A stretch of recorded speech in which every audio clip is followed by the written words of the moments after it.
Hai, Assalamualaikum semua. Kita kembali bersama dengan saya pula pada kali ini untuk edisi 2021 untuk segmen Hero Kita. Dan seperti biasa, Hero Kita ni kita bawakan kepada anda untuk kita perkenalkan, kita kongsikan dan kita angkat mereka yang kita anggap sebagai hero dan juga pejuang dalam bidang masing-masing, dalam perjuangan masing-masing, dalam karier masing-masing, untuk kita sekurang-kurangnya berkongsi inspirasi terhadap apa yang mereka berkongsikan. Rasanya elok kita perkenalkan bersama dengan saya untuk episod pertama bersama dengan saya pada segmen hero kita ni adalah Shalin Zulkifli, atlet ataupun bekas atlet bowling kebangsaan negara kita yang sangat lama menempa nama dalam industri sukan bowling tanah air ni. Assalamualaikum Shalin. Waalaikumsalam. Terima kasih. Ya. Apa khabar? Sihat ya? Alhamdulillah sihat. Ya, yang pertama terima kasih kerana sudi bersama dengan kami untuk hero kita dan pastinya kita ingin mengimbau sejarah perjalanan Shalin Zulkifli dalam sukan bowling. Mungkin soalan permulaan saya yang pertama ni, kenapa sukan bowling seawal 9 tahun kalau tak silap saya? Mengapa sukan bowling yang dipilih di usia kanak-kanak itu? Sebab banyak sukan lain lagi ni yang boleh main. Sebenarnya saya main sukan, semua jenis sukan sebelum saya fokus ke bowling. Masa umur saya 9 tahun saya main semua jenis sukan kat sekolah. Netball, volleyball, badminton, lontar peluru, lompat pagar, chess, semua saya main dah di sekolah rendah. Semua lepas nak masuk form 1 tu baru saya pilih untuk fokus lebih kepada sukan bowling. Dan salah sebab ialah kerana sukan bowling ni sukan yang dikira close skill sport, di mana ia lebih fokus kepada teknik berbanding saiz badan, ketinggian dan sebagainya. So bila close skill sport tu dia memang saiz badan dan faktor-faktor lain tu tak memainkan peranan yang besar sangatlah. Shalin, sebab kita tahu sukan bowling ni adalah sukan yang memerlukan kos, tapi dan juga ianya satu sukan yang sangat spesifik lah, close skill seperti yang dikatakan oleh Shalin. Tapi mungkin ramai yang tak tahu tentang sebenarnya apa pengorbanan menjadi atlet bowling ni, dan macam kalau sehari tu training tu berapa kali kena baling bola ke, berapa kali kita kena main. Sebab kadang-kadang kita sebagai orang biasa main tu satu frame pun kita rasa dah satu game tu dah penat jari dah ni, tapi untuk atlet macam mana rutinnya? Sebenarnya bagi sukan team bowling panjang juga. Duration masa untuk berlatih tu lebih singkat dari pertandingan. Sebab selalunya kami berlatih dalam 2 jam, harian 2 jam, Isnin hingga Jumaat 2 jam sehari di lane, dan juga 1 jam setengah, 2 jam di gymnasium untuk fitness. Tapi bila kami bertanding, mungkin kalau ada kejohanan besar, kadang-kadang kami tingkatkan sesi latihan kami kepada 2 sesi sehari. So mungkin 4 jam sehari on lane, ditambah dengan gymnasium juga, latihan fizikal di gymnasium 3 kali seminggu. Tapi bila kami bertanding, contohnya kadang-kadang jangka masa pertandingan tu lebih daripada jangka masa latihan. Dia berlainan sikit daripada sukan lain.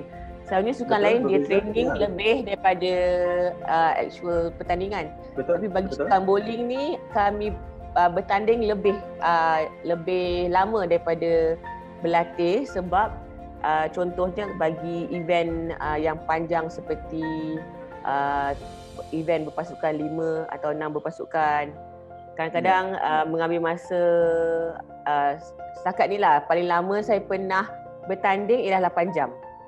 Bagaimana sebenarnya kita nak tahu tentang momen-momen dalam karier Shalin, seorang Shalin Zulkifli ni? Pernah tak, yang pertama ni saya nak tahu sendiri secara peribadi, pernah tak rasa give up dah tak nak main bowling dah? Ada tak pernah berlaku momen seperti itu? Banyak kali. Kalau you sebagai seorang sukan memang banyak kali akan lalui situasi yang beremosi macam tu, sebab you memang jenis yang saya memang jenis yang passionate kan. Memang saya bagi 200% bila saya bertanding. So kadang bila you kecewa, you tak menang, memang you akan rasa macam tu.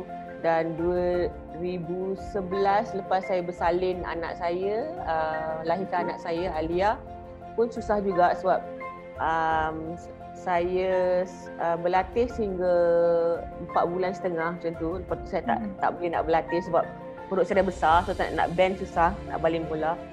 So lepas saya nak comeback, lepas saya menjadi seorang ibu tu agak sukar jugalah mengambil masa dalam setahun lebih juga, dan saya terpaksa go through balik hampir seperti mana saya bermula masa umur saya 9 tahun juga. So saya kena start daripada zero balik, daripada kosong balik. So saya kena build up balik game saya. Tahun 2015 selepas saya buat surgery di kaki saya dan juga di ankle saya terpaksa melalui proses rehabilitasi di ISN selama mungkin 3 ke 4 bulan jugalah. Itu bukan salah satu saat-saat yang sukar jugalah, sebab saya rasa sebagai seorang atlet yang dah banyak pengalaman, proses rehabilitasi untuk datang balik selepas kecederaan tu memang sangat sukar. Sebab tu memang banyak atlet yang susah untuk datang balik dan mempamerkan prestasi yang baik selepas mengalami kecederaan. Ya, mungkin ada juga cerita-cerita yang tak pernah Shalin ceritakan kepada orang peminat dalam suka duka perjalanan sebagai seorang atlet ni. Mungkin boleh kongsikan dengan kami kalau ada, mungkin semasa menyertai latihan, pertandingan, latihan ke apa-apa ke Shalin? Saya rasa banyak sebab 28 tahun kan, so banyak jugalah. Memang banyak kesukaran. You nak jadi seorang atlet ni bukan senang, sebab kadang orang tengok baca paper, masuk kat belakang paper menang gold medal, menang dapat duit ni, dapat duit tu, tetapi tak tengok kesukaran yang you perlu hadapi untuk capai ke tahap tu. Dan bukan semua atlet yang wakil Malaysia ni bukan semua akan dapat capai ke tahap Datuk Nicole, Datuk Lee Chong Wei. Hanya mungkin 1 atau 5% saja. Daripada 100 orang mungkin 2 atau 3 orang je yang akan dapat capai tahap tu. So kita perlu lakukan apa yang rakan sepasukan kita lain yang tak sanggup lakukan kalau kita nak jadi luar biasa daripada orang lain. Saya sangat tertarik apabila Shalin mengatakan mengenai fasa selepas injured tu perlu kembali bertaruh, start from zero. Okey, mungkin kita boleh tanyakan macam mana fasa yang lebih sukar, nak bermula ke ataupun apabila berada di puncak untuk mengekalkan momentum sebagai salah seorang peserta favourite setiap kali bertanding? Yang mana satu fasa yang paling sukar buat Shalin Zulkifli? Pada saya rasa dua-dua sukar. Fasa permulaan tu sebenarnya tak sukar sangat kalau you betul-betul fokus, betul-betul nekat untuk berjaya. Sebab masa you mula-mula tu you tak ada harapan atas bahu you tak rasa berat sangat. Sebab orang tak expect kan, tak ada expectation atas diri you.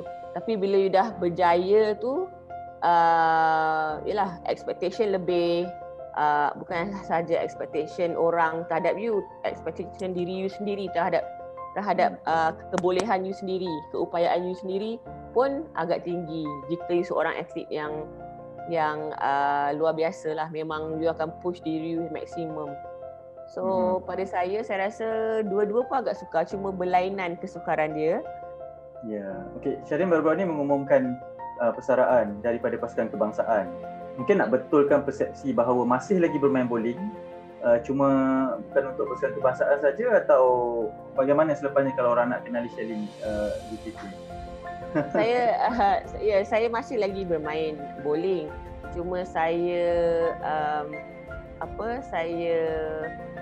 tidak akan mewakili Malaysia dari segi skuad kebangsaan sebab saya rasa saya nak bagi peluang tu pada pada budak-budak yang nak naik, sebab kalau selagi salah satu daripada kami tak bersara, susah mereka nak naik. So bagi peluang pada mereka. Kedua juga sebab macam saya cakap tadi, saya dah banyak dalam 5 tahun ni saya memang banyak kecederaan yang saya terpaksa lalui lah dalam training, dalam kejohanan. Dan Shalin juga adalah ikon atlet sukan wanita. Kita tahu Datuk Ituan David baru saja dinobatkan sebagai the greatest of all time. Dan kalau dalam sukan bowling ni kita ada Shalin Zulkifli. Sukar tak untuk membawa gelaran ataupun titles begitu dalam dunia moden sekarang ni sebagai seorang atlet wanita, leader, pemimpin, juga champion di kalangan mata masyarakat kita, Shalin?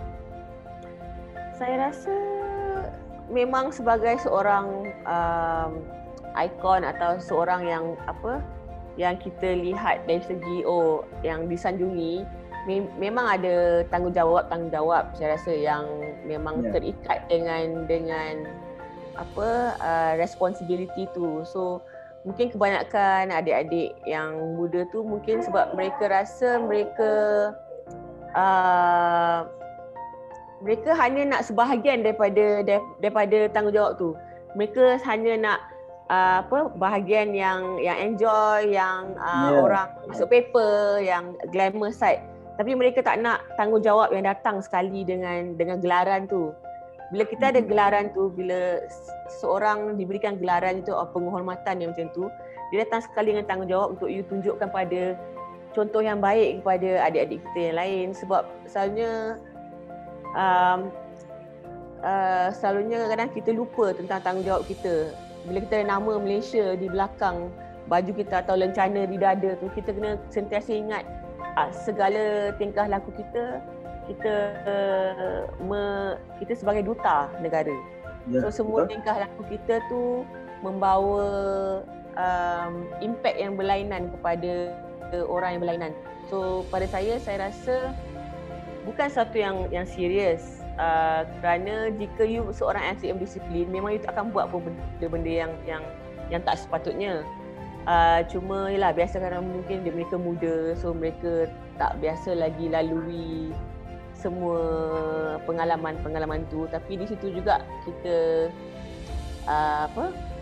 pentingnya ketahanan mental toughness, supaya you boleh sentiasa ingatkan diri you apa tanggungjawab you. Because tanggungjawab you bukan sahaja pada diri you tapi pada negara juga. Shalin, mungkin kita dah hampir tiba ke penghujung ni, tapi saya ada 2 je soalan yang terakhir ni.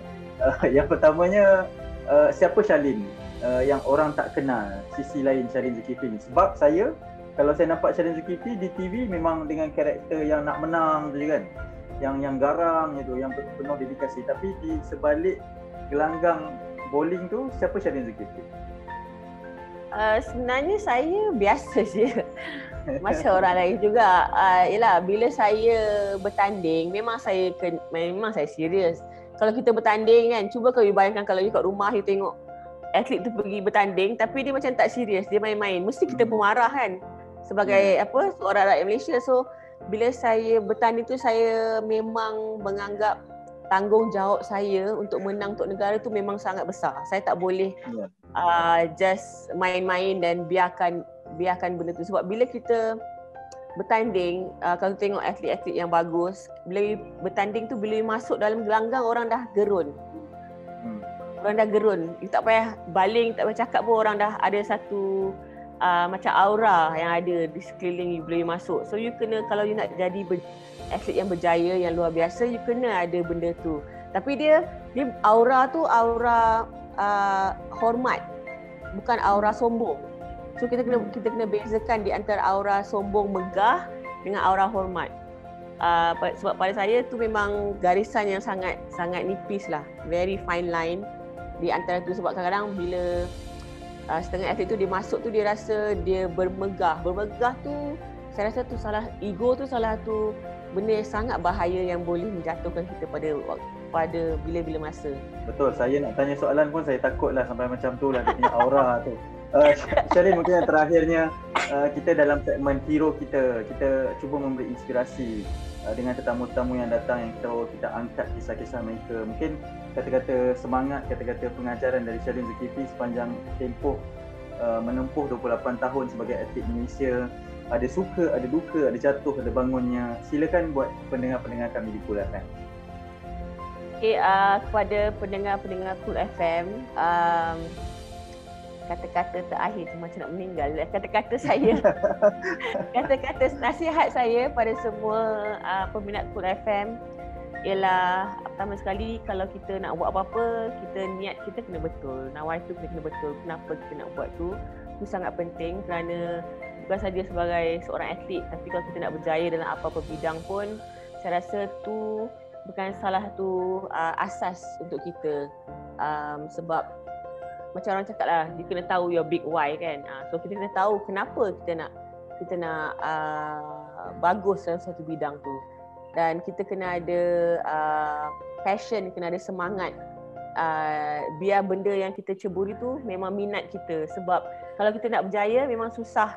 Kita akan memang melalui banyak liku-liku manis, liku-liku sedih dalam perjalanan kita untuk menjadi seorang yang berjaya atau berjaya dalam bidang yang kita ceburi.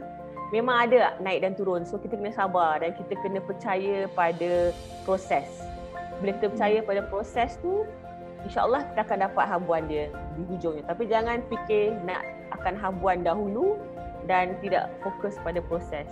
So proses tu mungkin dari segi pembelajaran, dari segi pengalaman dan sebagainya. So memang tak ada shortcut lah untuk menjadi seorang yang berjaya. Ya. Shalin Zulkifli, terima kasih banyak-banyak kerana sudi bersama dengan kami. Okey, sama-sama. Terima kasih. Ya. Kita doakan yang terbaik buat Shalin Zulkifli dalam proses karier yang seterusnya juga dan juga dalam kehidupan seterusnya, insya-Allah. Terima kasih kerana terus bersama dengan kami di Hero Kita.